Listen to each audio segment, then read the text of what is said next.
भद्रं कर्णेभिः शृणुयामदेवाः भद्रं पश्येमाक्षभिर्यजत्राः स्थिरैरङ्गैस्तुष्टुवागुंसस्तनूभिः विसेम देवहितं यदायुः स्वस्ति न इन्द्रो वृद्धश्रवाः स्वस्ति नः पूषा विश्ववेदाः स्वस्ति नस्तार्क्ष्यो अरिष्टनेमिः स्वस्ति नो बृहस्पतिर्दधातु ओं शान्तिः शान्तिः शान्तिः। पंचपादं पितरं द्वादशाकृतिं दिवाहुः परे अर्थे पुरीषिणम् अथे मे अन्य उ परे विचक्षणं सप्तचक्रे षडरे आहुरर्पितमिति। 11వ మంత్రం కదా. పంచపాదం అంటే పంచరతవః పాదాః ఇవ అస్య సంవత్సరాత్మనః ఆదిత్యస్య తైరసౌ పాదైః ఇవ ఋతుభిరావర్తతే అన్నమాట. అంటే 5 రకాల పాదాలట. 5 పాదాలు ఏమిటి అంటే 5 ఋతువులు. 5 ఋతువులు ఏంటి? 6 ఋతువులు కదా. అంటే హేమంత శిశిరం రెండింటినీ కలిపి ఒకే ఏకీకృత్య వ్యవహారం. హేమంత శిశిరా ఋతువునాం ప్రీణామి అని హేమంతము శిశిరము రెండింటినీ కలిపి చెప్పడం అలవాటు. అలాగే ఇక్కడ కూడా పంచపాదం అంటే పంచరతవః పాదా ఇవ అస్య సంవత్సరాత్మనః. సంవత్సరాత్మకుడు ఆదిత్యుడు, ఆయనకి 5 పాదాలు ఉన్నాయి. ఏమిటి అంటే 5 ఋతువులు. వాటితో 5 పాదములతోటి కూడా అంటే పాదముల వంటి ఋతువులతో కూడినవాడు కనుక పంచపాదం అని మాట అన్నారు. హేమంత శిశిరవు ఏకీకృత్య ఇయం కల్పన. 5 పాదాలు అనే మాట హేమంతము శిశిరము రెండింటినీ కలిపి ఒక రకంగా భావిస్తే 6 5 ఋతువులు అవుతాయి. రెండో పదం పితరం అన్నాడు. సర్వస్య జనయితృత్వాత్ పితృత్వం తస్య. సర్వ లోకాలకి కూడా ఆయనే కారణం కాబట్టి సృష్టికర్త అదే జనకుడు కనుక ఆయనని పితరం అనేటువంటి మాట వాడారు. జనయితృత్వాత్ పితృత్వం తస్య తం. అలాగే ద్వాదశాకృత్యం అనేటువంటి మాట ఇంకోటి ఉంది. తం అంటే ద్వాదశాకృత్యం అంటే 12 మాసములే అవయవాలుగా కలిగిన సంవత్సరము. తం ద్వాదశాకృత్యం అంటే 12 మాసాః అనే మాటకి ద్వాదశ అనే దానికి నెలలు, ఆకృతయ అనే దానికి అవయవాహ అర్థం రాశారు. లేదా ఆకరణం వా, అవయవం గాని లేదా ఆకరణం గాని. 12 మాసాః సంవత్సరాత్మకమైన కాలంలో అవయవీకరణం అంటే అవయవిత్వేన కరణం, ఆకరణం అంటే అవయవీకరణం అనే మాట మారుతుంది. ఆకరణం అని అంటే ముందు ఆకారములు అని రాశారు. లేదా అవయవాహ ఆకరణం వా అవయవీకరణం అస్య 12 మాసైః అంటే అది 12 అవయవాలైతే ఆ అవయవాలు గెలిగిన అవయవి సంవత్సరం అవుతుంది కనుక సంవత్సరాన్ని అవయవిగా చేస్తున్నాయి అవి. తైః అంటే తం ద్వాదశాకృత్యం దివః జిలోకాత్ పరే ఊర్ధ్వే అర్ధే స్థానే తృతీయస్యాం దివి ఇత్యర్థః. తర్వాత దివ ఆహుః పరే అర్ధే. దివ ఆహుః పరే అర్ధే అని కలిపిస్తే దివః పరే అర్ధే. పరే అనే దానికి ఊర్ధ్వే అని అర్థం. అంటే జిలోకానికి పైన తృతీయ లోకంలో అనే అర్థంలో అక్కడ పురీషిణం అంటే పురీషవంతం. పురీష శబ్దానికి ఉదకం అర్థం. పురీషవంతం అంటే ఉదకం అంతం. ఆదిత్యాజాయతే వృష్టి అనేటువంటి మాట ఉంది కనుక సూర్యుని వల్ల ఉదకం వస్తుంది, వృష్టి కలుగుతుంది, వర్షం కలుగుతుంది కనుక ఆయన పురీషిణం అనేటువంటి మాట కూడా చెప్పారు. ఉదకవంతం ఆహుః కాలవిదః. ఈ మాట మొదటి పదానికి అర్థం. పంచపాదం పితరం ద్వాదశాకృత్యం దివః ఆహుః పరే అర్ధే పురీషిణం. అథ తమేవ అన్యే ఇమే అంటే అథ ఇమే అన్య ఊ పరే అంటే మరొక కొంతమంది దీనినే విచక్షణం సప్తచక్రే షడరే ఆహురర్పితం ఇది. దానికి వ్యాఖ్యానంగా మళ్ళీ రాస్తున్నారు అన్నమాట. అథ తమేవ అంటే అదే సంవత్సరాన్ని అదే దాన్ని ఇంకొకళ్ళు కొంతమంది పర్యతితం విచక్షణం ఆహుహు అనేటువంటి మాటతో అన్వయం. వెనకాల చెప్పినటువంటి వాళ్ళు ఒక మతంలో ఒక అభిప్రాయంతో చెప్పారు వాళ్ళు. ఇతరులు ఈ రకంగా చెప్తున్నారు. ఏమని అంటే ఊ అనే దానికి అన్యే ఇమే ఊ పరే. ఈ ఊ అనేది నిపాత అయితే ఇతరులు అయితే అనే అర్థంలో, అన్యేతు అనే అర్థంలో అన్యే ఊ అన్నమాట. అన్యేతు అంటే మరికొంతమంది అయితే అంటాం కదా, ఆ రకంగా అన్యేతు పరే అంటే మరికొంతమంది అయితే విచక్షణం అనే మాట చెప్తున్నారు. విచక్షణం అనే దానికి అర్థం నిపుణుడు, సర్వజ్ఞుడు అని అర్థం. విచక్షణం నిపుణం సర్వజ్ఞం. సప్తచక్రే అనే దానికి సప్త బదులు సర్పచక్రే అని ఉంది. దానికి సప్త అను పదం పాఠం సప్తచక్రేనే దానికి అర్థం సర్పచక్రే అంటే సప్త హయరూపేణ సతతం గతిమతి కాలాత్మని. సృపధాతువుకి గతి అర్థం, సృపగతవు. సర్పచక్రే అంటే నడిచేటువంటి బాగా గమనశీలమైనటువంటి అని 7 గుర్రాలు, సప్త హయములు ఆదిత్యుడికి 7 గుర్రముల రూపంలో ఎల్లప్పుడూ నిరంతరము గతి కలిగినటువంటి కాలాత్మకుడు అనే అర్థంలో సప్తచక్రే అనే పదం వాడారు. సర్ప అంటే ఆదిత్యుడికి 7 గుర్రాలు ఉంటాయి, అవి నిరంతరం అలా నడుస్తూనే ఉంటాయి. నిరంతరం గమనశీలంగా కలిగినటువంటి కాలాత్మకమైన ఆదిత్యుడు అని అర్థం రాశారు.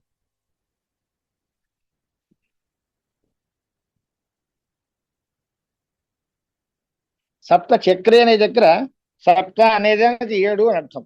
7 ఆదిత్యుడి యొక్క కిరణములు చక్రస్థానంగా ఉంటాయి కనుక ఆయనకి సప్త చక్రే అనే పదం కూడా వాడారు. ఆదిత్య కిరణాలే 7, ఆ సప్త కిరణాలు ఆయన అవి చక్రాల్లాగా ఉంటాయి కనుక ఆయనకి సప్త చక్రే అని. పాఠ వర్ణ వ్యత్యయం చేత సర్పచక్రే అనేటువంటి పాఠం కూడా ఉంది. మూలం పాఠం సప్త చక్రే అని పాఠం, దానికి సర్పచక్రే అనేటువంటిది గమనవతి చక్రే అని వ్యాఖ్యానం ఇందాక చేశారు ఆయన. సప్త హయరూపేణ సతతం కితిమతి కాలాత్మని షడరే అంటే షడ్ ఋతిమతి ఆహు సర్వమిదం జగత్ కథయంతి. షడరే అనే దానికి 6 ఋతువులు కలిగినటువంటి కాలమందు ఈ సర్వం ఇదం జగత్ కథయంతి అంటే అర్పితమస్తి, అర్పితమితి కథయంతి. దాని యందు ఈ సంవత్సరం అందే ఈ సర్వ జగత్తు అర్పితమైంది అని కొంతమంది అంటున్నారు. తేడా ఏంటి రెండిటికి? అర్పితం అంటే అరా ఇవ నాథవు నివిష్టమితి అంటే కుండలో ఆ చక్రం తాలూకు కుండ మధ్యలో ఆకులన్నీ అమర్చబడినట్టుగా ఈ సర్వ జగత్తు కూడా ఈ ఆదిత్యుడు సంవత్సరాత్మకమైన ఆదిత్యుడు యందు అర్పింపబడినాయి అని చెప్పారు. రెండుకి తేడా ఏంటి అంటే యది పంచపాద ద్వాదశాకృతి యది వా సప్తచక్ర షడర. 2 పక్షాలు. మొదటిది పంచపాద ద్వాదశాకృతి అని మొదటి వ్యాఖ్యానం, వాళ్ళు చెప్పిన మాట. 5 ఋతువులు 12 అవయవాలు 12 మాసాలు అవయవాలుగా కలిగిన అని ఒక అర్థం. లేదా సప్తచక్ర షడర, సప్తచక్రాలు అంటే సప్త అనే దానికి అర్థం 7. ఏమేమిటవి? సప్త హయరూపంగా ఉండేటువంటి చక్రాలు గలది, 6 ఋతువులు అవయవాలుగా కలిగినది. సంవత్సరాన్ని 2 రకాలుగా వర్ణనలు, పంచపాద ద్వాదశాకృతి అని కొంతమంది అన్నారు, సప్తచక్ర షడర అని మరికొంతమంది అన్నారు. ఏదైనా సరే యది పంచపాదో ద్వాదశాకృతి ఒక పక్షం, లేదా యది వా సప్తచక్ర షడర అని రెండో పక్షం. ఈ రెండిట్లోనూ కూడా సర్వథా అపి సంవత్సర కాలాత్మ ప్రజాపతి. సంవత్సరమే కాలస్వరూపుడమైన సంవత్సరమే, అదే ప్రజాపతి. చంద్ర ఆదిత్య లక్షణోపి జగత కారణం, అదే ప్రజాపతి సూర్యచంద్రుల రూపంలో జగత్తుకి కారణం అవుతోంది అనేటువంటి మాట. గుణభేదన వ్యాఖ్యానాలు కల్పభేదన చేస్తున్నారు కనుక ఈ మొత్తం సంవత్సరమే జగత్తుకి అంతటికీ కారణము. ఈ సంవత్సరమే ప్రజాపతి స్వరూపము. ఆ ప్రజాపతి ఎలాగ సూర్యచంద్రాత్మన జగత్తుకి కారణం అవుతోంది. సూర్యచంద్రుల వల్ల తిథులు అహోరాత్రాలు అవన్నీ జరిగి సృష్టి అంతా జరుగుతోంది కనుక దీనికి అంతటికీ ఆయనే కారణము అనేటువంటి మాట చెప్పారు. అథే మే అన్యవు పరే విచక్షణం సప్తచక్రే షడరే ఆహురర్పితం ఇది. మాసో వై ప్రజాపతి తస్య కృష్ణపక్ష ఏవ రైః శుక్ల ప్రాణ తస్మాదేతే ఋషయః శుక్లే ఇష్టం కుర్వంతి ఇతరస్మిన్ అని మరొక వ్యాఖ్యానం. ఇక్కడ ప్రజాపతి అనే దానికి సంవత్సరం కాకుండా సంవత్సరాక్ష ప్రజాపతి అనే కాకుండా దానికి అవయవమైన నెల యందే ప్రజాపతి పరిసమాప్తం అవుతున్నాడు. ఒక నెలనే ప్రజాపతిగా భావిస్తున్నాం. యస్మిన్ ఇదం శ్రితం విశ్వం అంటే ఎవరి యందు ఈ ప్రపంచం ఇదం విశ్వం సమస్తము శ్రితం ఆశ్రయింపబడిందో సయేవ ప్రజాపతి. ఆయన ఎవరు? సంవత్సరాఖ్య ప్రజాపతి. సంవత్సరము అనేటువంటి ప్రజాపతి స్వ అవయవే మాసే కృత్స్న పరిసమాప్యతే. సంవత్సరం అంతా కూడా మాసములు అహోరాత్రముల కంటే వేరేగా ఏమీ లేదు కనుక దాని యందు మాసాత్మకత్వమే చెప్తాము. సంవత్సర రూపమైనటువంటి కాలస్వరూపుడైన ప్రజాపతి తన అవయవమైన మాసమందు పరిసమాప్తం అవుతున్నాడు. మాసో వై ప్రజాపతి అనేటువంటి మాట. దానికి అర్థం ఏమిటి అంటే మాసో వై ప్రజాపతి యథోక్త లక్షణ ఏవ మిథునాత్మక అనే మాట. అంటే ఇప్పుడు ఇది వరకు సంవత్సరము అనేటువంటిది రయి ప్రాణము అనేటువంటి మిథునాత్మకంగా చెప్పాం మనం. రయి ప్రాణ అనే రెండు కలిపి ఒక మిథునము అన్నారు. అది సంవత్సరాత్మక ప్రజాపతి అన్నారు. అదే ప్రజాపతి రయి ప్రాణాత్మకమే మాసరూపంగా ఉంటుంది. ఇప్పుడు ఇటువరకు సంవత్సర స్వరూపుడు అన్నాం, ఇప్పుడు మాస స్వరూపుడు అంటాం. దీనిలో కూడా రయి ఏమిటి, ప్రాణ ఏమిటి, ఇది కూడా శుక్లం మిథునాత్మకమే. ఈ నెల కూడా రయి ప్రాణ ఉభయాత్మకం. దీనిలో రయి అంటే ఎవరు అంటే శుక్లపక్షం రయి, కృష్ణపక్షం ప్రాణ. తల్లకింది కృష్ణపక్ష ఏవ రయి, శుక్ల ప్రాణ మూలం. అది ఒక అంటే రెండు మాసంలో రెండు పక్షాలు ఉన్నాయి. ఆ రెండు పక్షాల్లోనూ ఒకటి రయి ఒకటి ప్రాణము అని చెప్తున్నారు. మూలం ఏమున్నది, మాసో వై ప్రజాపతి తస్య కృష్ణపక్ష ఏవ రయి శుక్ల ప్రాణ. కనుక ప్రాణస్వరూపంగా ఉంది కనుక శుక్లపక్షం. తస్మాదేతే ఋషయ శుక్లే ఇష్టం కుర్వంతి. శుక్లపక్షంలోనే తమ తమ ఇష్టమైనటువంటి యజ్ఞయాగాది కర్మలన్నిటినీ, యాగాలని, వాటిని అన్నిటినీ శుక్లపక్షంలో చేస్తూ ఉంటారు. ఎందువల్ల అది ప్రాణస్వరూపం శుక్లపక్షం, కృష్ణస్వరూపం రయి స్వరూపం. అంచేత దానికంటే ప్రాణస్వరూపం చాలా ప్రసిద్ధమైనది, గొప్పది. కనుక ఆ శుక్లపక్షం అందే ఈ కార్యక్రమాలన్నీ వీళ్ళు చేస్తూ ఉంటారు, కృష్ణపక్షంలో చెయ్యరు అనేటువంటి మాట చెప్తాం. ఇప్పుడు దానికి వ్యాఖ్యానం చేసే శంకర భాష్యం చాలా అందమైన వ్యాఖ్యానం చూడండి. ప్రజాపతి మాసో వై ప్రజాపతి యథోక్త లక్షణ ఏవా. యథోక్త లక్షణ అనే దానికి సంవత్సర స్వరూపమైన రయి ప్రాణ ఉభయాత్మకమైన ఏ సంవత్సర ప్రజాపతి ఉన్నాడో ఆయన మిథునాత్మక. అది రాశారు. ప్రజాపతికి యథోక్త లక్షణ ఏవ మిథునాత్మక అంటే రయి ప్రాణ ఉభయాత్మకంగా ఉన్నటువంటి ఆయన తస్య మాసాత్మన ప్రజాపతే, ఆ మాసము అనేటువంటి ప్రజాపతి గారికి ఏకోభాగ కృష్ణపక్ష రయి అన్నం. దాన్నే వ్యాఖ్యానాలు రయి అన్నం చంద్రమాహ, మూడు పర్యాయ పదాలు. ఆయనే రయి అంటే అన్నము అంటే చంద్రుడు. ఈ మూడు కూడా ఒకే దాన్ని చెప్పడానికి వచ్చాయి. ఆ కృష్ణపక్షమే రయి అని గాని, అన్నం అని గాని, చంద్రుడు అని గాని మనం విచారణ చేసుకుంటున్నాము. రెండో అపరోభాగ శుక్ల అంటే శుక్లపక్ష. అది ఎలాంటిది అంటే అది ప్రాణ, ఆదిత్య, అత్త, అగ్ని, ఇన్ని పర్యాయ పదాలు. ఆ శుక్లపక్షమే ప్రాణము.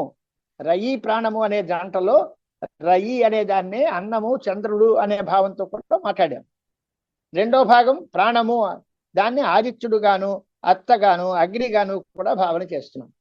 కనుక ఆదిత్య అత్త అంటే తినేవాడు, అగ్ని యస్మాత్ శుక్లపక్షాత్మనం ప్రాణం సర్వమేవ పశ్యంతి. తస్మాత్ ప్రాణదర్శిన ఏవ ఋషయ కృష్ణపక్షేపి ఇష్టం యాగం కుర్వంతః శుక్లపక్షే ఏవ కుర్వంతి. ప్రాణ వ్యతిరేకేణ కృష్ణపక్ష తైర్న దృశ్యతే. ఇది వ్యాఖ్యానం, అందమైన వ్యాఖ్యానం. రెండు పక్షాలు ఉన్నాయి, శుక్లపక్షం కృష్ణపక్షం.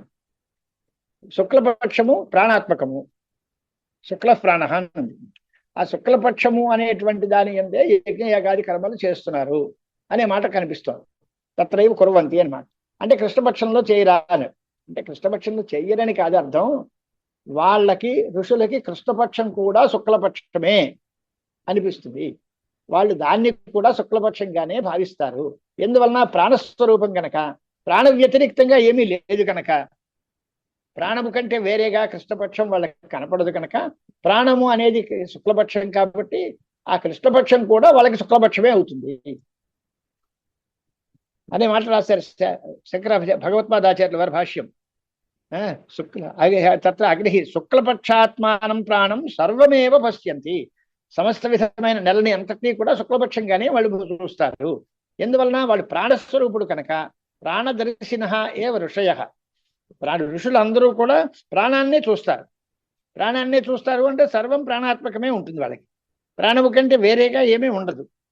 అలాంటప్పుడు ఎప్పుడైతే ప్రాణం ఉందో ప్రాణం కంటే వేరేగా ఉండదు అంటే అదే శుక్లపక్షమే, అంతా ప్రాణస్వరూపమే అనేటువంటి భావంతో కృష్ణపక్షేపి ఇష్టం యాగం కుర్వంతః శుక్లపక్షే ఏవ కుర్వంతి. వాళ్ళు కృష్ణపక్షంలో చేసినా అది శుక్లపక్షంలోనే చేసినట్టుగా అవుతుంది. ఎందువల్ల అంటే ప్రాణ వ్యతిరేకేణ కృష్ణపక్ష తైహి న దృశ్యతే. ప్రాణ వ్యతిరేక్తంగా ఏమీ వాళ్ళు కృష్ణపక్షాన్ని చూడరు అని.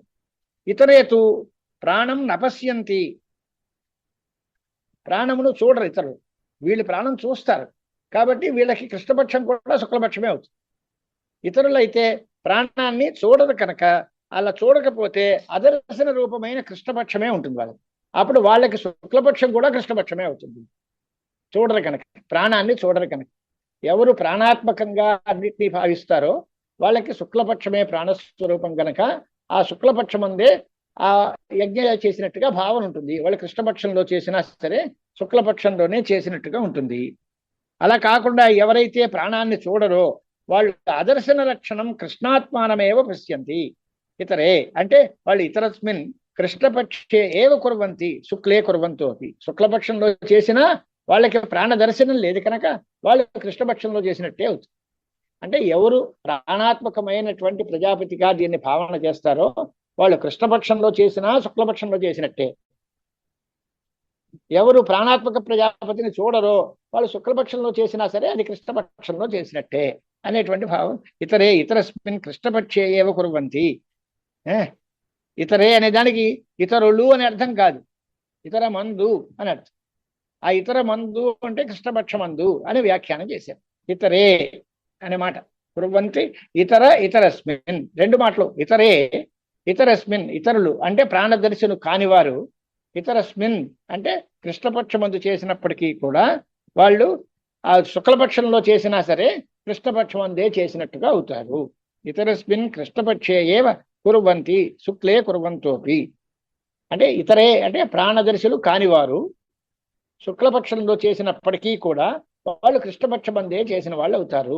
ప్రాణ అదర్శన దర్శనం లేదు కనుక. ఎవరికైతే ప్రాణస్వరూపంగా దర్శనం అయిందో వాడికి అంతా ప్రాణస్వరూపమే. సర్వాత్మకుడు ప్రజాపతి కనుక అంతా ప్రాణస్వరూపంగానే ఉంటుంది. కాబట్టి ప్రాణం శుక్లపక్ష స్వరూపం కనుక వాళ్ళు కృష్ణపక్షంలో చేసినా సరే శుక్లపక్షంలో చేసినట్టే అవుతుంది అని వ్యాఖ్యానం. సోపి మాసాత్మా ప్రజాపతి స్వ అవయవే అహోరాత్రే పరిసమాప్యతే. మళ్ళీ కిందకి వచ్చారు.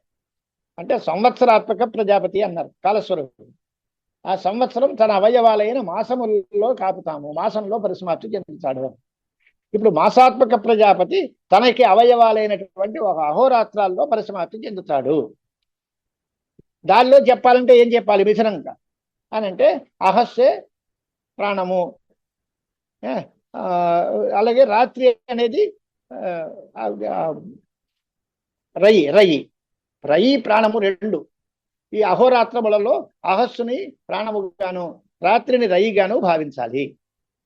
అది రాస్తున్నాడు. సోపి పరమ మాసాత్మా ప్రజాపతి స్వ అవయవే అహోరాత్రే పరిసమాప్యతే పూర్వవత్ తస్యాపి అహరేవ ప్రాణ అత్త అగ్ని. ఇవన్నీ కూడా పగలు. రాత్రిరేవ రయి పూర్వవత్. ఇదివరకు చెప్పినట్టుగా విభాగం. అక్కడ శుక్లపక్షం కృష్ణపక్షం అని విభాగం చేశాం. ఇక్కడ రాత్రి పగలు అని విభాగం చేస్తాము. ఈ పక్షాల్లో పగలు అనేటువంటిది ప్రాణస్వరూపంగా ఉంటుంది, రాత్రి అనేది రయి స్వరూపంగా ఉంటుంది. ప్రాణం అహరాత్మానం వా ఏతే ప్రస్కందంతి నిర్గమయంతి శోషయంతి వా స్వాత్మానః విచ్ఛిద్య అపనయంతి అని. ప్రాణం అనేటువంటిది అహస్వరూపమైన అంటే పగలి రూపంలో ఉండేటువంటి ఈ ప్రాణాన్ని వీళ్ళు ప్రస్కందంతి అంటే నిర్గమయంతి అంటే బయటికి వెళ్ళదీస్తారు అని అర్థం.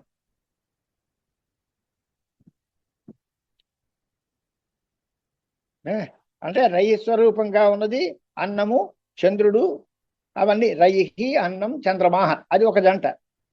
ప్రాణ అత్త అగ్ని ఇవన్నీ ఒక జంట. ఈ అహస్ అనేది ప్రాణస్వరూపము అంటే అగ్నిస్వరూపము, అతృస్వరూపము. రెండవది అన్నస్వరూపము, అలాగే చంద్రస్వరూపము అని.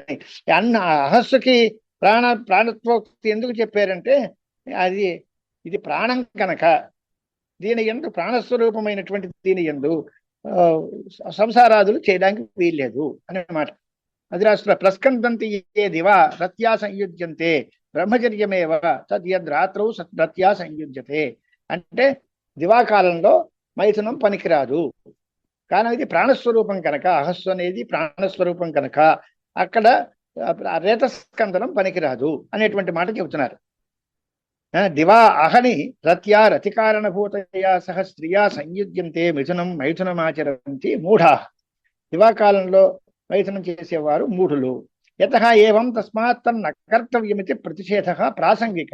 ఇది పనికిరాదు అనేటువంటిది మనకి ప్రసంగంగా మనకు ఒక నిషేధం బోధిస్తున్నారు. రాత్రిలో రాత్రౌ సంయుజ్యంతే అంటే కలుస్తారు. ఋతౌ బ్రహ్మచర్యమేవ తత్, ఋతుకాలంలో వచ్చినప్పుడు స్వభార్యని కలిసినా అది బ్రహ్మచర్యమే అవుతుంది, అది దానికి ఏమీ లోపం రాదు. కనుక ప్రశస్తత్వాద్ ఋతౌ భార్యాగమనం కర్తవ్యం, ఋతౌ భార్యా ఉపేయాత్ అని విధి ఉంది. అంచేత పూర్తిగా బ్రహ్మచర్యము అంటే అసలు స్త్రీ సంపర్కమే ఉండకూడదు అని కాదు. వివాహం చేసుకున్నటువంటి ధర్మపత్నుల్లో ఋతుకాలంలో స్త్రీ సంగమం చేసినా అది బ్రహ్మచర్యానికి లోపం లేదు, అది చెయ్యాలి. ఇది కూడా ప్రాసంగికమైన విధి. ఇందాక ప్రాసంగిక నిషేధం, పగలి కాలంలో స్త్రీ సంగమం పనికిరాదు అని నిషేధం. ఋతుకాలంలో స్వభార్యా సంగమం చెయ్యాలి అనేది విధి. ఇది ప్రాసంగికంగా చెప్పారు. అయ్యమే ప్రాసంగికో విధి. ప్రకృతంతు ఉచ్యతే సహ అహోరాత్రాత్మక ప్రజాపతి వ్రీహి యవాద్యాత్మన వ్యవస్థిత. ఈ అహోరాత్రాత్మకమైనటువంటి ప్రజాపతే అన్నములుగా తరువాత వ్యవస్థంగా ఉన్నాడు. అంటే ఎలా అవుతాడు అనే దగ్గర మారాలి. ఆయన వ్రీహి యవాద్యాత్మన వ్యవస్థిత అంటే ఆ వ్రీహులు యవలు మొదలైన ధాన్యములుగా మారుతున్నాడు. ఎలాగా అనంటే ఏవం క్రమేణ పరిణమ్య తదన్నం వై ప్రజాపతి. కథం, ఈ రకంగా మారి ఈ అన్నమే ప్రజాపతి అవుతుంది. ఈ వ్రీహయవాత్మకమైనటువంటి ఓషధులే ప్రజాపతిగా ఉన్నాడు. కథం, ఎలాగా అని అంటే తతః తస్మాద్ధ వై రేతః నృబీజం తత్ ప్రజాకారణం తస్మాది యోషితి త్రిక్తం ఇమాహ మనుష్యాది లక్షణా ప్రజాయంతే. ఇది మీ ప్రశ్నకి సమాధానం ఇక్కడ వచ్చింది. అంటే కుతోహ ప్రజాయంతే, ఎక్కడి నుంచి ప్రజలు పుడుతున్నారు అనే ప్రశ్న. దానికి సమాధానం చదువుకుని వచ్చి ఈ సంవత్సరాత్మక ప్రజాపతి లేదా మాసాత్మక ప్రజాపతి లేదా అహోరాత్రాత్మక ప్రజాపతి వరకు చెప్పి ఈ ప్రజాపతి నుండే ప్రజలందరూ తయారవుతున్నారు. ఎలాగా అనంటే తస్మాద్ధవై రేతః నృబీజం తతః తస్మాద్ధవై అనే మాట ఉంది. త్రయీ ప్రాణ సంవత్సరాలుగా చేసిన తర్వాత అన్నరూపమైన దానికి ప్రజాజనకత్వం ఎలా వచ్చింది అని అంటే అన్నం వై ప్రజాపతికి అన్నము అన్నారు. ఈ అన్నము ప్రజాజనకం ఎలా అవుతుంది అంటే ఈ అన్నము పురుషుడు తింటే పురుషుడు యొక్క రేతస్సుగా మారుతుంది. అదే స్త్రీలు చెప్తే దానికి శుక్లంగా మారుతుంది. ఈ తల్లి తండ్రి తిన్నటువంటి అన్నమే వాళ్ళ శుక్ల శోణిత సంయోగ రూపంలో ప్రజా సృష్టికి కారణమై దానివల్ల ప్రజలు తయారవుతున్నారు. కనుక ఈ అన్నమే మొత్తమే రయి అన్నం, ఇదే అన్నమే రయి ప్రాణాత్మక సంవత్సరాది రూపంగా అన్న రూపమైన ఇదే దానికి ప్రజాజనకం అవుతోంది. కనుక సృష్టికి కారణం ఇది. అన్నాద్రై ప్రజాయంతే, అన్నము చేతనే ప్రజలు పుడుతున్నారు అని. అన్నం చేత ప్రజలు ఎలా పుడతారండి అంటే ఈ అన్నాన్ని తిన్నటువంటి తల్లిదండ్రుల యొక్క శుక్ల శోణిత రూపంలో బీజోత్పత్తి కలిగి తద్వారా సృష్టి జరుగుతుంది అనేది అర్థం. ప్రకృతంతు ఉచ్యతే సహ అహోరాత్మాత్మక ప్రజాపతి వీహయవాద్యాత్మనా వ్యవస్థిత. ఏవం క్రమేణ పరిణమ్య, ఈ రకంగా మారి తదన్నం వై ప్రజాపతి ప్రజాజనకత్వం వస్తోంది. కథం అంటే తతః తస్మాద్ధ వై అంటే ఆ ప్రజాపతి నుండి రేతః నృబీజం అది ప్రజా కారణం. తస్మాత్ యోషితి సిక్తం స్త్రీ యందు ప్రవేశపెట్టబడి ఇమాహ మనుష్యాది లక్షణా ప్రజాయంతే. యత్ పృష్టం కుతోహ వై ప్రజాయంతే ఇది మీరు అడిగారు. తదేవం చంద్ర ఆదిత్య మిథున ఆది క్రమేణ అహోరాత్రాంతేన అన్నా అసృగ్ రేతో ద్వారేణ ఇమా ప్రజాయంతే ఇది నిర్ణీతం అని ఆన్సర్ ఖచ్చితంగా ఒకే లైన్లో రాశారు. మీరు ప్రశ్నకి సమాధానం కరెక్ట్ అయిన ఆన్సర్ ఏది అని అంటే చంద్రుడు ఆదిత్యుడు అనేటువంటి మిథునం. ఆ క్రమంతో అది మెల్లిగా చంద్రాదిత్య రూపమైనది సంవత్సరం రూపంగాను మాసం రూపంగాను అహోరాత్ర రూపంగాను కూడా దాన్ని వ్యవస్థ చేశాం. ఈ అహోరాత్ర అంతేనా ఇలాంటి దాని చేత ఈ అన్న అసలు రేతో ద్వారేన, ఇవి మధ్యలో ద్వారాలు, దానివల్ల అన్నం రక్తము మాంసము అన్నట్టుగా అన్న అసలు రేతో ద్వారేణ ఇమా ప్రజాయంతే అనేది సమాధానం. అన్నం వై ప్రజాపతి తతోహ వై తద్రేతః తస్మాదిమా ప్రజాయంతే ఇది మూలం. ఇది అన్నమే ప్రజాపతి, దాని నుండే రేతస్సు కలుగుతుంది, ఆ రేతస్సు నుండే ప్రజలందరూ సృష్టి చేరబడుతున్నారు అని. తద్ ఏహ వై తత్ ప్రజాపతి వ్రతం చరంతి ఏ మిథునముత్పాదతే మిథునముత్పాదయంతే తేషామేవైష బ్రహ్మలోకః యేషాం తపో బ్రహ్మచర్యం యేషు సత్యం ప్రతిష్ఠితం అని మాట. ఇక్కడ తత్ర తత్ తత్ర ఏవం సతి అది సంబోధన, హే గృహస్థాహ అని సంబోధన చేశారు. తత్ ఏ హ వై, ఈ హ వై అనేది ప్రసిద్ధ స్మరణార్థమైన నిపాతలు. తత్ ప్రజాపతేర్వ్రతం, అది ప్రజాపతి యొక్క వ్రతం. ఏది అంటే ఋతౌ భార్యాగమనం, ఏ చరంతి కుర్వంతి, వాళ్ళు ఎవరైతే ప్రజాపతి వ్రతమైనటువంటి ఋతుకాలంలో భార్యా సంగమం అనేది ఎవరైతే చేస్తారో తేషాం దృష్టఫలమిదం, వాళ్ళకి కనిపించేటువంటి ప్రయోజనం ఏది అంటే కొడుకో కూతురో పుట్టడం. కిం తే మిథునం పుత్రం దుహితరంచ ఉత్పాదయంతే, కుమార్తెను గాని కుమారుణ్ణి గాని ఉత్పత్తి చేస్తారు, అంటే ఇప్పుడు సంతానం కలుగుతుంది. ఇది దృష్టఫలం. అదృష్టంచ ఫలం ఇష్టాపూర్త దత్తకారిణాం. అదృష్ట ఫలం ఏది అంటే ఇష్టకర్మలు, పూర్తకర్మలు, దత్తకర్మల్ని ఎవరైతే చేస్తారో వాటికి వచ్చేటువంటి ఫలం అదేమిటవి అంటే చాంద్రమసో బ్రహ్మలోక పితృయాణ లక్షణ, అది కూడా చంద్ర మార్గం వల్ల చంద్రుడి వరకు సంబంధించినటువంటి బ్రహ్మలోకము పితృయాణ మార్గంగా ఉండేటువంటిది, అది కూడా వీళ్ళకి లభిస్తుంది. ఏషాం తపః స్నాతక వ్రతాదీని బ్రహ్మచర్యం, ఋతౌ అన్యత్ర మైథున అసమాచరణం బ్రహ్మచర్యం ఇది. ఏషు చ సత్యం అనృతవచనం ప్రతిష్ఠితం అవ్యభిచారతయా వర్తతే నిత్యమేవ. వాళ్ళకి ఇవన్నీ ఉండాలి. వాళ్ళకి తపస్సు ఉండాలి, అంటే స్నాతక వ్రతాదులు అవి ఉండాలి. స్నాతక వ్రతాదులే తపస్సు అంటే అవన్నీ ఉండాలి.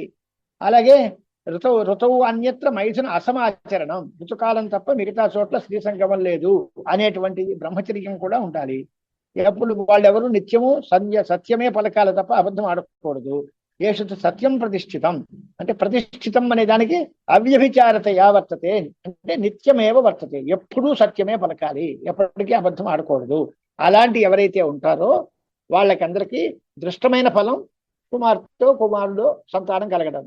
అదృష్ట ఫలం ఇష్టాపూర్త దత్తకారులకు వచ్చేటువంటి ఫలం అదేమిటి అంటే పితృయాణ మార్గంలో ఉండేటువంటి చంద్రమసమైన బ్రహ్మలోకము.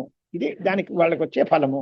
అంటే దృష్ట ప్రయోజనము అదృష్ట ప్రయోజనము రెండూ కలిగాయి. అలా కాకుండా ఎస్తు పునః ఆదిత్యోపలక్షిత ఉత్తరాయణ ప్రాణాత్మభావ, రెండోది దీనికి కాకుండా అలా కాకుండా విరజ అనేటువంటి మాట రాశారు. తేషామసౌ విరజ బ్రహ్మలోక ఏషు జిహ్మం అనృతం న మాయాచేతి అనేటువంటి మాట.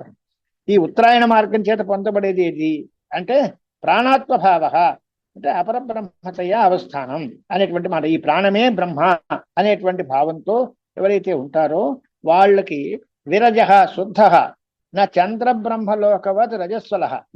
రజస్వల అనే దానికి రజో విశిష్టము, అంటే వృద్ధి క్షయాది యుక్తము కాదు. చంద్రుడి యొక్క బ్రహ్మలోకం చాంద్రమసమైన బ్రహ్మలోకం అయితే వృద్ధి క్షయము భయము వాటితో కూడి ఉంటుంది. ఇలా కాకుండా ఇక్కడ ఉత్తరాయణ లక్షణమైనటువంటి ప్రాణాత్మ భావం కనుక ఉంటే అది విరజ అనే దానికి శుద్ధము అని అర్థం. ఆ చంద్రలోకంలాగా దీనిలో వృద్ధి క్షయాలు భయాలు ఏమీ ఉండవు. అవి కేశాం అంటే తేషామిత్యుచ్యతే. యథా గృహస్థానాం అనేక విరుద్ధ వ్యవహార ప్రయోజనవత్వాత్ జిహ్మం కౌటిల్యం వక్రభావ అవశ్యం భావి తథా నయేషు జిహ్మం.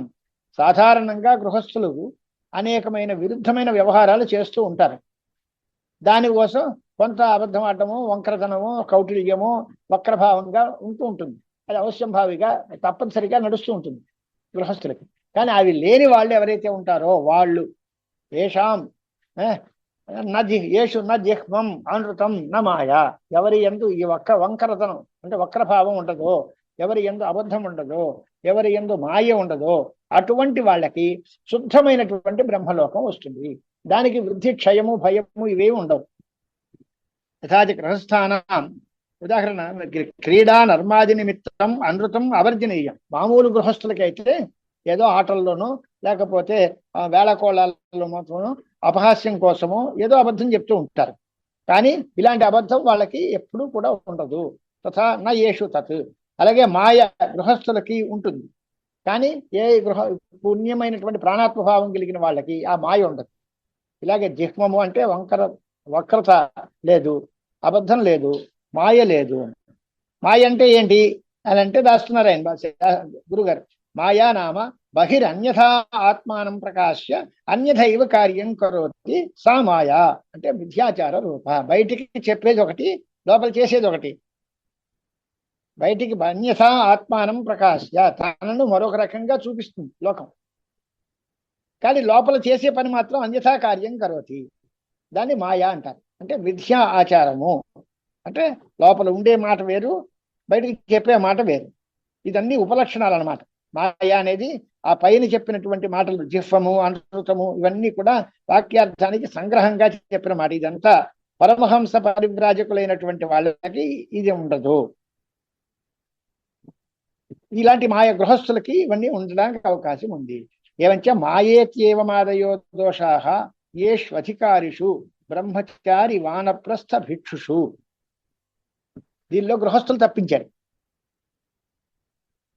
ఎందువల్ల గృహస్థులకి ఇవన్నీ తప్పనిసరిగా ఉంటాయి అని చెప్తున్నారు వెనకాల. క్రీడా నిర్మాదులలో కానీ లేదా అనేక వ్యవహారాలు చేయడంలో కానీ గృహస్థులకి ఈ రకమైన జిహ్వ వంకరతనం కానీ అబద్ధం కానీ ఇవన్నీ అవశ్యంగా వస్తూ ఉంటాయి. ఇవి లేనివాడు ఎవరు? బ్రహ్మచారులు, వానప్రస్థులు, సన్యాసులు. వాళ్ళకి ఈ వంకరగా అవకాశం లేదు. క్రీడా నిర్మాదులు లేవు, లేదా వ్యవహారాలు లేవు. ఎవరైనా ఇంటికి వెళ్తే భిక్ష చేస్తే ఆవిడ అన్నం కుప్పటి అన్నం పెడితే తినేసి వెళ్ళిపోవడం, అధ్యయనం చేసుకోవడం, వాళ్ళకి ఇంకో పని లేదు. కనుక నిమిత్త అభావాత్, నిమిత్తము లేకపోవడం వల్ల బ్రహ్మచారి, వానప్రస్థ, సన్యాసుల యందు ఇవన్నీ ఉండవు. వాళ్ళు యోగ్యులైన అధికారులు. తత్సాధనానురూపేణైవ తేషాం అసౌ విరజో బ్రహ్మలోక. ఇది వీళ్ళేమిటి అంటే జ్ఞానయుక్త కర్మవంతులకి ఇది గతి. అపరబ్రహ్మోపాసనం చేసి జ్ఞానంతో కూడినటువంటి కర్మాచరణం చేసేటువంటి వాళ్ళు ఎవరైతే ఉంటారో వాళ్ళకి ఈ రకమైన గతి. పూర్వోక్తమైనటువంటి బ్రహ్మలోకం అది కేవల కర్మలకి చాంద్రమస లక్షణం, చంద్రలక్షణమైన బ్రహ్మలోకం. ఈ రెండు విడతీశారు. అంటే ఇప్పుడు మనం చెప్పుకున్నటువంటి ఈ గ్రంథం అంతా కూడా ఒకరు కేవల కర్మపరాయుడులైన కర్మలు, లేదా అపర విద్యా సంయుక్తమైనటువంటి కర్మలు చేసేవాళ్ళు. ఈ ఇద్దరికి ఏ లోకాలు వస్తాయి అంటే అపర విద్యా సంయుక్తమైన జ్ఞాన సముచితమైన కర్మలు చేసేటువంటి వాళ్ళకి శుద్ధమైన బ్రహ్మలోకము. అంటే పరిపూర్ణ బ్రహ్మలోకం కాదు, ఆపేక్షికం. నిత్య బ్రహ్మోపాసన ఎవరైతే చేస్తారో వాళ్ళకి బ్రహ్మాత్మ సంస్థితి. బ్రహ్మలోక గమనం అంటే మళ్ళీ బ్రహ్మలోకం వేరేగా ఉంది, అక్కడికి వెళ్ళారు, ఈ భావం అంతా ఉంటుంది. అంచేత నిత్యమైనటువంటి బ్రహ్మను ఉపాసించేటువంటి వాళ్ళకి ఇది కాదు. అలాగే సాధనానురూపేణైవ అంటే కాలుష్యరహితో బ్రహ్మలోక అంటే అక్కడ మరి బ్రహ్మలోకము నిత్యము శుద్ధము అంటున్నారు కదా. విరజహ అంటే అర్థం ఏంటి? రజస్సు లేదు అంటే మాలిన్యాలు లేవు అంటే ద్వేషము, అసూయ, కోపము ఇలాంటివి ఏవి లేకుండా ఉన్నది అని అంట. నిత్య నిర్దిష్టము నిర్గుణము అని కాదు, దానిలో తప్పుడు గుణాలు ఏమీ ఉండవు. ద్వేషము, అసూయ, క్రోధము ఇలాంటివి ఏవి లేకుండా ఉండేటువంటి విరజమైన బ్రహ్మలోకం ఉంటుంది. అటువంటి బ్రహ్మలోకం జ్ఞాన సముచితమైనటువంటి కర్మ సముచిత జ్ఞానం ఉన్నటువంటి వాళ్ళకి లభిస్తుంది. కేవలం కర్మలు చేసేటువంటి వాళ్ళకి పూర్వోక్తమైన చంద్రలక్షణమైనటువంటి బ్రహ్మలోకం కలుగుతుంది అనేది మీరు అడిగిన ప్రశ్నకి సమాధానం వచ్చింది. తేషామసౌ విరజో బ్రహ్మలోక నా యేషు జిహ్మం అనృతం నా మాయాచేతి. ఇవి ఏ యేషు అంటే ఎవరికి అంటే బ్రహ్మచారి, వానప్రస్థ, సన్యాసులు. వాళ్ళ ముగ్గురు. గృహస్థ వ్యతిరిక్తులైన మూడు ఆశ్రమాల వాళ్ళకి ఇవి ఉండే అవకాశం లేదు కనుక, నిమిత్తం లేదు కనుక వాళ్ళకి అబద్ధం ఆడాల్సిన పని లేదు, మోసం చేయాల్సిన పని లేదు, వంకరగా చెప్పాల్సిన పని లేదు, మాయక్కర్లేదు. అలాంటి వాళ్ళకి ఈ విరజమైన బ్రహ్మలోక ప్రాప్తి కలుగుతుంది. గృహస్థులకి చంద్రమస లోకం, చంద్రలక్షణమైన బ్రహ్మలోక ప్రాప్తి కలుగుతుంది అనేది ప్రథమ ప్రశ్న. ఆయన కబంధి యొక్క ప్రశ్నకి సమాధానంగా మన విప్రాత మహర్షి చెప్పినటువంటి మాట. ఇది శ్రీమద్ భగవత్పాద పరమహంస పరివ్రాజకాచార్య శ్రీమద్ గోవింద భగవత్ పూజ్యపాద శిష్య శ్రీమద్ శంకర భగవత కృతౌ ప్రశ్నోపనిషద్ భాష్యే ప్రథమ ప్రశ్న. రెండో ప్రశ్న. అథహైనం భార్గవో వైదర్భ్య పప్రచ్ఛ. రెండో వాడు భార్గవ వైదర్భి, విదర్భుడి యొక్క సంతానము భృగు గోత్రాపత్యము అయినటువంటి ఆయన చెప్పాడు ఏమని? భగవన్ కత్యేవ దేవా ప్రజాం విధారయంతే కతరః ఏతత్ ప్రకాశయంతే కః పునరేషాం వరిష్ఠః. ఈ ప్రశ్న అయింది. ఆదిత్యోపలక్షితమైన ఉత్తరాయణము ప్రాణాత్మభావము అని అన్నారు కదా. ఇదంతా వెనకాల చెప్పేశాం మనం. అంటే ప్రాణ అత్త ప్రజాపతి అని తెలియదు. రయి ప్రాణము, ఇది మిథునం. దానిలో రయి అన్నం చంద్రమాహ, ప్రాణ అత్త ప్రజాపతి అని చెప్పారు. తస్య ప్రజాపతిత్వం అతృత్వం చ అస్మిన్ శరీరే అవధారయితవ్యం. ఆయన ప్రజాపతి అనేటువంటి అత్త అంటే సమస్త విధమైనటువంటి ప్రపంచానికి అంతటికీ కూడా ఆయనే పతి, ఆయనే భోక్త, ఆయనే అత్త, ఆయనే అగ్ని, ఇలాంటి అన్ని చెప్పారు కనుక రథము యొక్క నాభి యందు అరములు అంటే ఆకులన్నీ సమకూర్చిపెట్టినట్టుగా దాని యందే సర్వం ప్రతిష్ఠితం అని కూడా చెప్పారు కదా.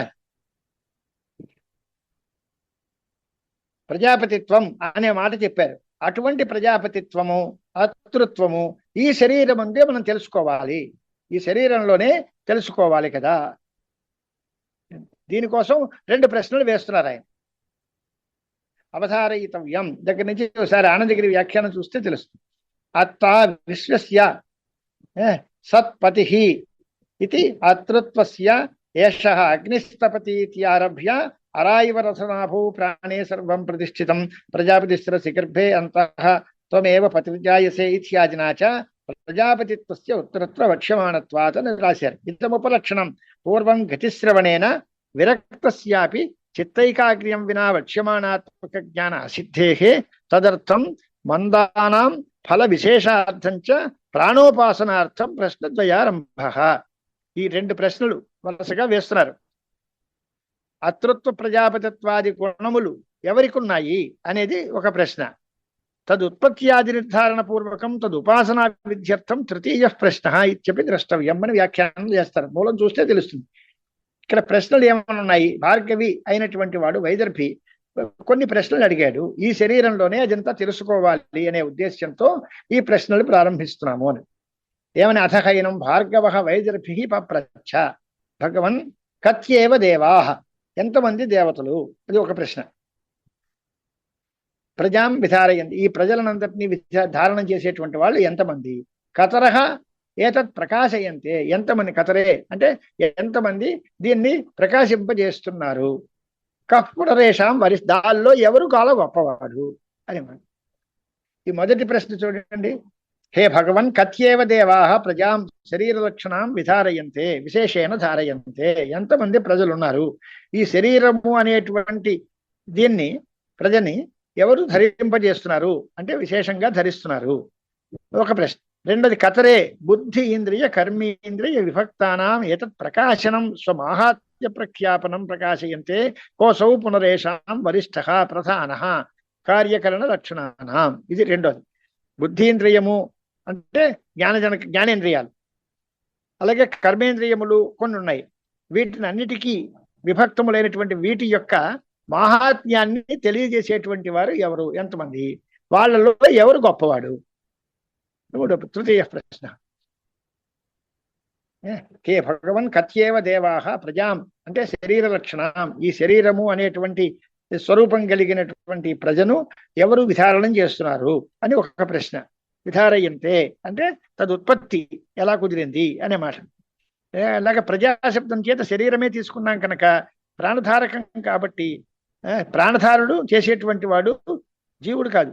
శరీరమేవ ప్రజాశబ్దేన శరీరమేవ గృహ్యతే న జీవః తస్య ప్రాణధారకత్వేన తద్ధార్యత్వాభావాత్. ప్రాణాన్ని ధరించేవాడు జీవుడు, ప్రాణముల చేత ధరింపబడేది శరీరం. ధార్యము ధారకము అంచేది ఇక్కడ ప్రాణశబ్దం చేత శరీరమే తీసుకోవాలి, ప్రజాశబ్దం చేత శరీరమే తీసుకోవాలి. విభక్తానాం అంటే విడిగా ఉన్నటువంటి వీటి మధ్యలో ఎవరైతే ఆకాశాదుల యొక్క మహాత్మ్యాన్ని లోకానికి ప్రకటన చేస్తారో వాళ్ళు ఎంతమంది అనేటువంటి మాట. దానిలో ఎవరు గొప్పవాడు అనేటువంటి మరొక ప్రశ్న. వాటికి సమాధానం చెప్పడం కోసం తస్మై సహోవాచ ఆకాశోహ వై ఏష దేవః. ఈ మొదటి దేవుడు ఎవరు అంటే మొదటి ప్రశ్న కత్యేవ దేవాః ప్రజాం విధారయంతే అనే కదా. ఆకాశమే దేవుడు. ఆకాశోహ వై ఏష దేవః వాయు అగ్ని ఆపః పృథివీ ఇత్యేతాని పంచమహాభూతాని శరీరారంభకాని. ఈ శరీరాన్ని పుట్టించేటువంటి వాళ్ళు ఎవరు అంటే పంచమహాభూతములు. వాంగ్మనశ్చక్షుశ్రోత్రమిత్యాదీని కర్మేంద్రియ బుద్ధీంద్రియాణి తే కార్యలక్షణాః కరణలక్షణాశ్చ తే దేవాః ఆత్మనః మాహాత్మ్యం ప్రకాశ్య అభివదంతి స్పర్ధమానాః అహం శ్రేష్ఠతాయై. అంటే దీనిలో మనం ఏం తెలిసిందనమాట, పంచమహాభూతములు వాటి వల్ల తయారైన ఈ శరీరము, దానిలో పంచ జ్ఞానేంద్రియాలు, పంచ కర్మేంద్రియాలు ఇవన్నీ ఉన్నాయి. ఇవి ఒకటి కారణము, ఒకటి కార్యము, రెండు రకాలుగాను ఉంటాయి. ఈ వీటిల్లో తగులాడుకున్నారు. దీనిలో నేను ఎవరు గొప్ప అని దెబ్బలాడుకున్నారు. దానిలో సమాధానం ఏమిటి అంటే ప్రాణ వరిష్ఠ తే ప్రకాశ్య అభివదంతి వయం ఏతద్ బాణమవస్తభ్య విధారయామ. ఈ జ్ఞానేంద్రియాలు, కర్మేంద్రియాలు, శరీరము ఇవన్నీ కూడా మేమే దీని అంతటినీ ధరిస్తున్నాము. ఈ శరీరాన్ని అంతటినీ ధరించేది మేమే. వాళ్ళలో మేమెవరు గొప్ప అనేటువంటి దెబ్బలాట వస్తే తాను వరిష్ఠ ప్రణవాచ మా మోహమాపద్యథ యథా అహమేవ ఏతత్ పంచథా ఆత్మానం ప్రవిభజ్య ఏతద్బాణమవస్తభ్య విధారయామీతి తే అశ్రద్ధానా బభూవు అని ప్రాణము యొక్క శ్రేష్టత్వాన్ని చెప్తున్న. కః పునరేషాం వరిష్ఠ అని ప్రశ్న. దానికి ప్రాణమే వరిష్టము, నేనే మొత్తం ఇన్ని రకాలుగాను మాట్లాడి వీటిని అన్నిటినీ కూడా నేనే ధరిస్తున్నాను అని ప్రాణం సమాధానం చెప్పింది. దాన్ని అక్కడి నుంచి వాళ్ళు దానికి నమ్మలేదు. దాన్ని నమ్మే విధంగా వాళ్ళు సమాధానం తర్వాత అక్కడి నుంచి నేర్చుకుంటాం. భద్రం కర్ణేభిశ్రుడయ్యామ దేవాః భద్రం పశ్యేమాక్షభిర్యజత్రాః స్థిరైరంగైస్తుష్టువాగుంసస్తనూభిః విసేమ దేవహితం యదాయుః స్వస్తిన ఇంద్రో వృద్ధశ్రవాः స్వస్తి నః పూషా విశ్వవేదాः స్వస్తి నస్తార్క్ష్యో అరిష్టనేమిః స్వస్తి బృహస్పతిర్దధాతు ఓం శాంతిః శాంతిః శాంతిః.